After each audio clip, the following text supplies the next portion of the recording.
श्री सदगुरु चरण कमल में। ओम तत्सत। आज का हमारा विषय है आत्मज्ञान कैसे हो, स्वयं को कैसे जाने, स्वयं तक कैसे पहुंचे।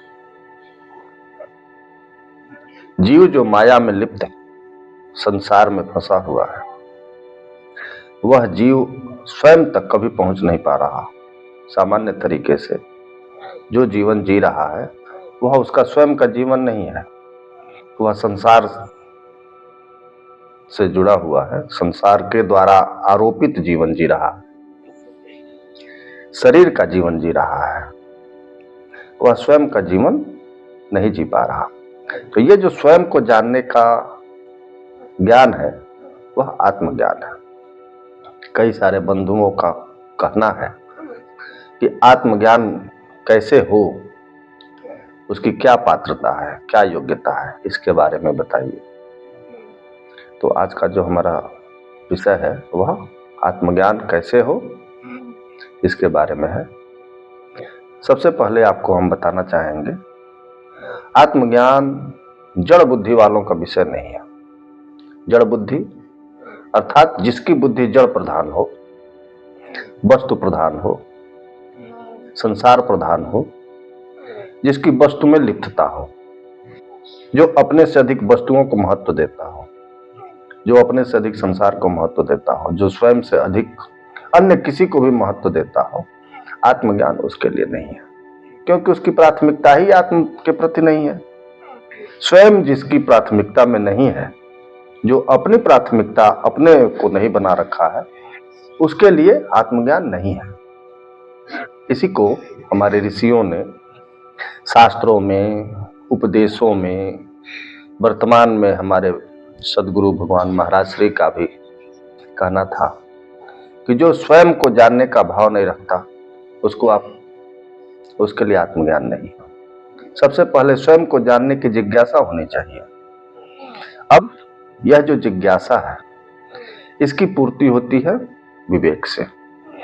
तो सबसे पहले अपने को जानने का भाव, जिसको हम जिज्ञासा कहते हैं, उस भाव को प्राप्त करने के लिए जो प्रयास हो, उस प्रयास की सफलता बुद्धि के निर्णय के द्वारा होगी।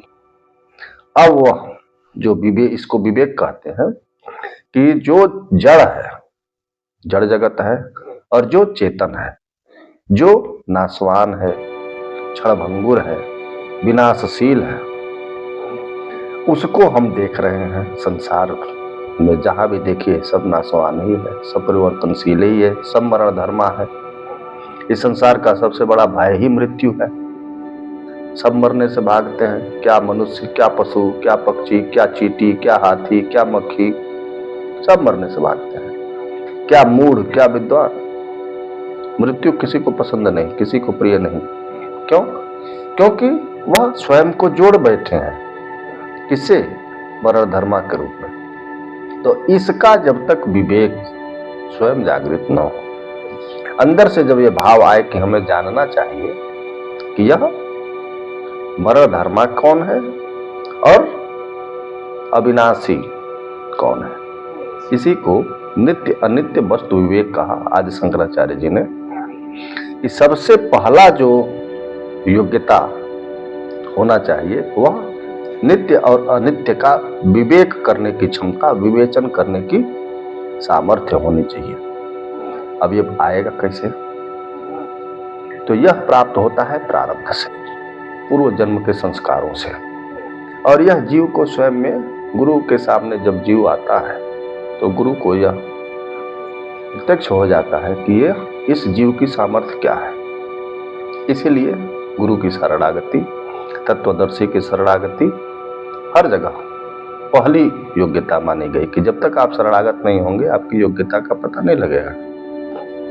तो पहला जो आत्मनिरीक्षण का भाव है, उसमें सबसे पहले ये देखिए, ये जानिए कि नित्य और अनित्य वस्तु के विवेक का सामर्थ्य, प्रयास, भाव, जिज्ञासा, चेष्टा है भी कि नहीं। यदि आपके नित्य और अनित्य अर्थात मरण धर्म और अविनाशी, इस जगत में जो जड़ और चेतन रूप में मरण धर्म और अविनाशी है, तो जड़ को जड़ के रूप में जानना और चेतन को चेतन के रूप में जानना का भाव भी है कि नहीं, इसी को कहा गया नित्य अनित्य वस्तु विवेक। तो सबसे पहली जो जांच है वो इसी का है। अब दूसरा, नित्य और अनित्य वस्तु का विवेक करने का भाव तो है, बात किसी से भी कीजिए तो सब कहेंगे हाँ हाँ क्यों नहीं, हमें जानना चाहिए क्योंकि इसी से हमारा कल्याण है। तो जांचने का भाव तो सबका है, अधिकतर मिल जाएंगे, सब तो हम नहीं कहेंगे लेकिन अधिकतर मिलेंगे। बातों में आजकल कलयुग में बातों की कमी नहीं है। अब दूसरा स्टेप आता है वैराग्य। वैराग्य, वैराग्य क्या है? इस संसार में जो कुछ भी व्यवहार दिखाई देता है उसके मूल में राग और द्वेष, जो हमें चाहिए उसके प्रति हमारी जो लिप्सा है, तृष्णा है, वह हमारा राग है। और जो हमें नहीं चाहिए, जो हमें अनावश्यक हमारी चाह को डिस्टर्ब करता है, चाह में बाधा उत्पन्न करता है, उसके प्रति हमारा द्वेष हो जाता है। जो हमें नहीं प्राप्त हो पाता है उसके प्रति भी द्वेष हो जाता है। तो ये जो वैराग्य है, जब तक हमें हमारे भाव में अनित्य के प्रति वैराग्य नहीं आएगा।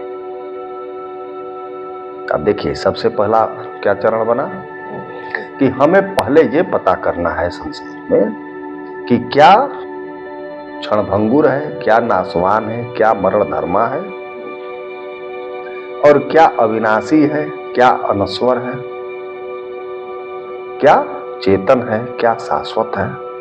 तो जब हमें पता चल जाए, पहला स्टेप जब हमारा कंप्लीट हो जाए विवेक के द्वारा, तो जब हमें पता चल जाए कि ये मरण धर्मा है, ये शाश्वत नहीं है, ये जड़ है, ये बदलने वाला है, यह टिकाऊ नहीं है, तो उसके प्रति हमारे अंदर वैराग्य होना चाहिए। अब वैराग्य क्या है? तो जब हमें ये पता चल गया कि ये मरण धर्मा है, ये शाश्वत नहीं है, ये सदा साथ रहने वाला नहीं है, या इससे जो हमें सुख प्राप्त हो रहा है वह सुख भी शाश्वत नहीं हो सकता, क्योंकि जो खुद ही शाश्वत नहीं है उसकी उपलब्धि शाश्वत कभी नहीं हो पाती। तो फिर उसमें हमारा राग भी नहीं होना चाहिए। तो जब हमारा उसमें राग नहीं होना चाहिए, यह जब हमें ज्ञान हो जाए तो यही वैराग्य है। तुच्छ वस्तु के प्रति जो हमारी वितृष्णा होती है उसी का नाम वैराग्य है। तुच्छ अर्थात जो हमारे दृष्टि में हेय हो, दुखदायी हो, बिना मूल्य का हो। अब जब हमें चेतन और जड़ को जानने का सम्यक विधान प्राप्त हो जाता है तो हमें यह पता चल जाता है कि यह जड़ जगत नश्वर है, इसका कोई मूल्य नहीं है, इसकी कोई उपलब्धि नहीं है, इससे हमें कुछ मिलना नहीं है, उल्टा हमारा समय, हमारा श्रम और हमारा अवसर नष्ट होता रहता है।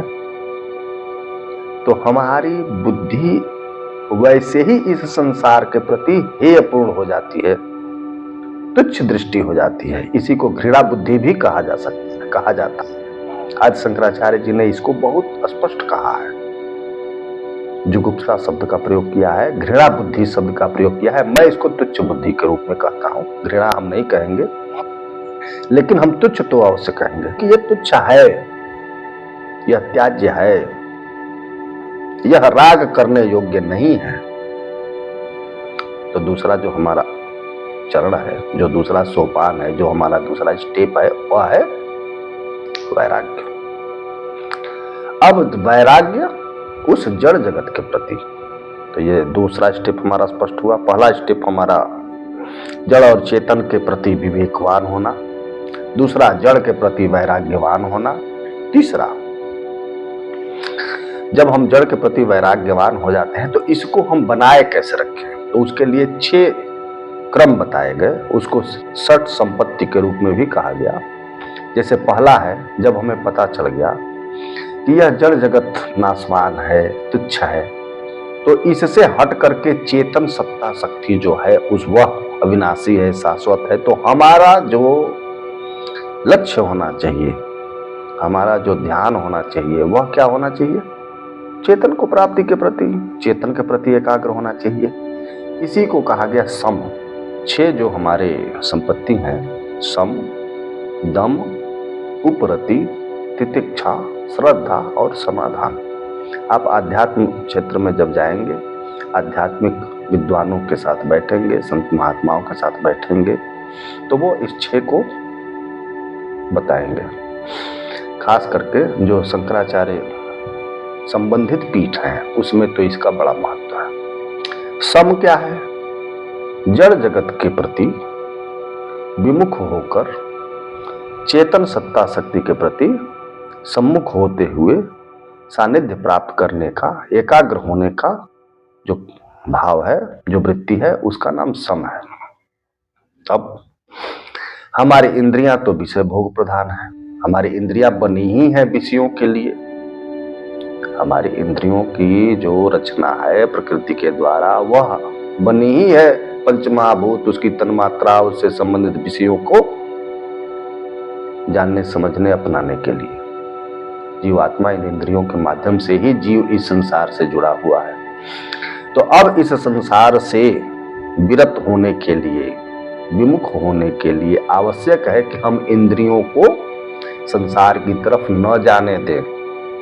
तो जब हम संसार की तरफ नहीं जाने देंगे, तो उन इंद्रियों को हम वापस उनके मूल गोलक, गोलक कहने का तात्पर्य है कि जैसे आंख है तो आंख को ऐसे बंद किया तो यह अपने गोलक में आया। कान है, कान को हमने निष्क्रिय किया, जो उसकी सक्रियता है समाज में। तो आंख, कान, नाक, मुख, ये जो भी इंद्रियां हैं, इन सभी इंद्रियों को हम जब अपने इनके मूल गोलक में निष्क्रिय करते हैं तो इसको कहते हैं दम, दमन भी कहिए। तो इसका निग्रह हो गया। सम समझ चुके आप, हमारी एकाग्रता हुई चेतन के प्रति। दम जो है वह इंद्रियों का बहिर्विषयों के प्रति निग्रह करते हुए अंतर जगत में जब उसको स्थिर कर लिया जाए तो उसको हम दम कहेंगे। अब जब इंद्रियों का दमन करेंगे तो हमारी स्वाभाविक जो अवस्था होती जाएगी, वह बाह्य विषयों के प्रति हमारी उपरति होती जाती है। जैसे अलग होते जाते हैं, उससे हटते जाते हैं, तो इसको उपरति कहा जाता है। अब जब आप बाह्य वृत्तियों से अलग होंगे, संसार से अलग होने लगेंगे, तो संसार अपनी तरफ खींचता भी तो है। वस्तु, व्यक्ति, स्थान, सब कुछ आपको पुनः वापस अपने जाल में लेने के लिए प्रयास करते हैं। आपकी परीक्षा ली जाती है, आपको परेशान किया जाता है, शरीर की इंद्रियां आपको पीड़ित करती हैं, परिस्थितियां पीड़ित करती हैं, बहुत सी बाधाएं आती हैं। तो उन बाधाओं में नहीं उलझते हुए, उन बाधाओं से नहीं उलझते हुए, उन बाधाओं में नहीं फंसते हुए, उनके प्रति कोई भी प्रतिक्रिया नहीं देते हुए, सभी बाधाओं को, सभी कष्टों को सहज भाव से, सम्यक भाव से, सम भाव से सहन कर जाना ही तितिक्षा है। सम, दम, उपरति, तितिक्षा। अब श्रद्धा। श्रद्धा क्या है? श्रद्धा है जिनके माध्यम से हमें ज्ञान प्राप्त हो रहा है, जो हमारा मार्गदर्शन कर रहे हैं। मार्गदर्शक 2 हैं, सद्गुरु, दूसरे धर्मशास्त्र। जो हमारे पूर्व के ऋषि हुए, जो देवता हुए, जो हमारे अवतार हुए, उनके माध्यम से जो हमें उपदेश प्राप्त हुए, वे सभी सदग्रंथ के रूप में हमारे सामने हैं। तो जो हमारे पूर्व के अवतारों, सदगुरुओं, देवताओं, मनीषियों, ऋषियों, ब्रह्मवेत्ताओं आदि के द्वारा जो भी उपदेश हमें प्राप्त है, और वर्तमान में जो हमारे गुरु सदगुरु हैं, उनकी जो वाणी है, इसके प्रति सत्यत्व बुद्धि, सत्यत्व बुद्धि अर्थात सत्य मान करके आगे बढ़ने की बात। जैसे किसी बच्चे, छोटे बच्चे को जब उसका माता पिता, उसके गार्जियन जब बताते हैं कि बेटा देखो ये करना है और ये नहीं करना है, तो वो उसको सत्य मानकर ही वैसे करते हैं। इसको कहते हैं श्रद्धा। ये आस्तिक बुद्धि कहते हैं। उसको वो मान के चलते हैं कि हाँ ये सही ही होगा।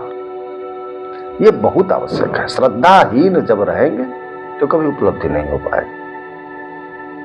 अब ये श्रद्धा हो गई। अब छठवां जो अंतिम समाधान है, तो समाधान है हमारा लक्ष्य क्या है? आत्मज्ञान। हमारा लक्ष्य क्या है? स्वरूपानुसंधान, स्वयं के स्वरूप का अनुसंधान। तो स्वरूप अनुसंधान, अपने रूप का अनुसंधान। तो ये जो हमारा लक्ष्य है, जब इसकी प्राप्ति हो तो उसका नाम समाधान है। तब वास्तविक समाधान प्राप्त होगा। संसार का समाधान क्या कहा जाता है? संसार में किसी कार्य को करने चलिए, उसकी जो उपलब्धि हो गई, विषय भोग चाहिए, विषय भोग मिल गया, व्यसन में लिप्त है, व्यसन मिल गया, वासना की आवश्यकता है, वासना मिल गई, तो समाधान लोग बोलते हैं। जबकि सत्य ये नहीं है, ये सब फसाव है। इस सब का परिणाम दुख है। यही ज्ञान जब सिद्धार्थ को हो गया, तो जब वो आगे बढ़ गए तो गौतम बुद्ध कहलाए। आज 40 देश बुद्ध के अनुयायी हैं। तो इसलिए इसका जब जिसको ज्ञान हो गया कि यह संसार जड़ प्रधान जो सृष्टि है, यह हमारा लक्ष्य नहीं है, यह हमको समाधान नहीं दे सकता, हमें इसके लिए चेतन प्रधान जीवन जीना पड़ेगा, स्वरूप अनुसंधान करना पड़ेगा, तो वो आगे बढ़े। तो अभी तक किसकी चर्चा हो गई? पहला नित्य अनित्य वस्तु विवेक, दूसरा वैराग्य, तीसरा जो है, जो 6 संपत्तियां हैं, सम दम उपरति तितिक्षा श्रद्धा और समाधान, और चौथा जो है मूल, उसको कहते हैं मुमुक्षुता। तो जब हम यहां तक पहुंच जाते हैं तो जो हमारी वृत्ति तीव्र उस चेतन सत्ता शक्ति के प्रति जुड़ाव की, स्वरूप के साथ जुड़ाव की, आत्मबोध के साथ जुड़ाव की जो वृत्ति है, तीव्र वृत्ति, उसी का नाम मुमुक्षुता है, जिसमें बने रहे। यदि हमारा वैराग्य मजबूत हो, मजबूत कहने का तात्पर्य टिकाऊ हो, और हमारी मुमुक्षुता यदि मजबूत हो, टिकाऊ हो, तो बीच की जो संपत्तियां हैं, सम दम उपरति तितिक्षा श्रद्धा और समाधान, थोड़ी बहुत मंद भी हो, कमजोर भी हो, तो उसकी पूर्ति हो जाती है। किंतु यदि वैराग्य कमजोर हो और मुमुक्षुता का भाव मंद हो, तो अन्य कोई उपाय नहीं है जिससे आपको आत्मज्ञान की उपलब्धि हो। अब पुनः इसको हम समरी के रूप में रख दें, सारांश के रूप में। सबसे पहले नित्य और अनित्य वस्तु का विवेक करने की सामर्थ्य। तो जिनको ये लगता हो कि हाँ वह चैतन्य है, जागृत है, आत्मज्ञान के प्रति समर्पित है, और इतना साहस रखते हैं कि सम दम उपरति और तितिक्षा श्रद्धा और समाधान युक्त भी हैं, वैराग्य युक्त भी है, मुमुक्षुता उनके अंदर कूट कूट कर भरी हुई है, तो वह अवश्य आत्मज्ञान के मार्ग में आ सकते हैं। किंतु यदि उनको कहीं पर भी किसी भी स्तर पर यदि संशय है, कमी कमजोरी समझ में आती है, तो पहले अपना स्वयं का परीक्षण करें। यद्यपि ये सभी कार्य सद्गुरु के मार्गदर्शन में ही होना चाहिए, बिना गुरु के ज्ञान नहीं होता। तो आप अपने गुरु के पास जाएं और अपने गुरु से कहें, निवेदन करें कि हे गुरुदेव, हमें आत्मज्ञान की अभिलाषा है। अब आपके गुरु यदि इस 4 की बात करते हैं तो अच्छी बात है, और नहीं यदि आपके गुरु आंख बंद कराते हैं और उसके बाद से 10 मिनट, आधे घंटे, 1 घंटे, 2 घंटे, जो भी उनका प्रोसीजर है, आजकल तो कैंप लगा करके आत्मज्ञान बांटा जाता है, घंटों में आत्मज्ञान आपको दे दिया जाएगा। बड़े बड़े जिसके लाखों करोड़ों अनुयायी हैं, उसमें भी 4 क्रियाएं बता दी जाएंगी। सोहम जाप करते रहिए, ज्योति दर्शन करते रहिए, खेचरी मुद्रा लगाते रहिए, अनाथ सुनते रहिए, हो गया आत्मज्ञान, जाइए। तो हम उस आत्मज्ञानियों और उस आत्मज्ञान दाता गुरुओं की बात नहीं कर रहे हैं, हम आदर्श स्थिति की बात कर रहे हैं। जिससे वास्तव में आत्मज्ञान प्राप्त होता है।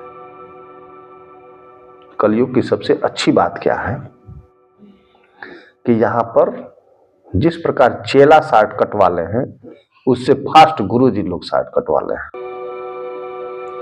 तो जैसी डिमांड है वैसी सप्लाई है। हम उस कल्चर, उस व्यवस्था की बात नहीं कर रहे हैं। वास्तव में जो सतयुग, त्रेता, द्वापर और कलयुग में भी फलदायी है, आत्मज्ञान तक उपलब्धि देने वाला है, हम उस आत्मज्ञान की बात कर रहे हैं। और आगे भी हम जो बात करेंगे वह गंभीरता के साथ ही रखेंगे। आप लोगों का स्वागत है। आप लोग अपनी बात रखिए। भविष्य में भगवत कृपा से जो हमारे पास उपलब्ध होगा वह आपके लिए भी सुलभ होगा, ऐसी मैं विश्वास रखता हूं। आपको बता रहा हूं और इस प्रकरण का अब समापन करते हैं। श्री सद्गुरु चरण कमल।